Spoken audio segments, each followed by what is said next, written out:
नमस्कार, मी doctor Mangesh Gondavale, Gondia collector. आपण सगळेजण जाणताच की सध्या उन्हाळ्याचं प्रमाण खूप वाढलेलं आहे. उष्णता वाढल्यामुळे उष्माघाताचा परिणाम आपल्या शरीरावरतीच होऊ शकतो.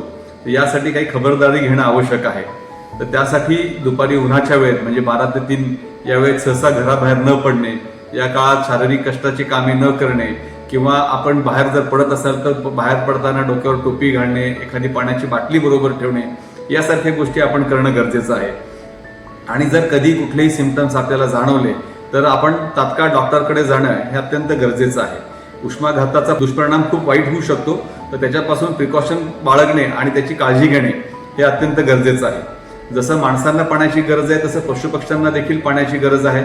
तर त्यांच्यासाठीही जिथे जिथे शक्य असेल तिथे पाण्याची वाटी किंवा ग्लास असं काहीतरी ठेवणं गरजेचं आहे. जे आपले काही दाते आहेत जे बाहेरच्या लोकांसाठी पाण्याचे पाणपोई उपलब्ध करून देऊ शकतील, तर त्यांनाही मी आवाहन करतो सार्वजनिक ठिकाणी पाणपोईची व्यवस्था करण्यात यावी. तसेच काही डोंट किंवा ज्या न करण्यासारख्या गोष्टी आहेत म्हणजे प्रोटीनयुक्त आहाराचा जास्त समावेश करणे किंवा चहा कॉफी सारखं पदार्थाचं किंवा कोल्ड्रिंकचं सेवन करणं, यासारख्या गोष्टी आपण टाळल्या पाहिजेत, जेणेकरून आपण उष्माघातापासून सेफ राहू शकू. धन्यवाद.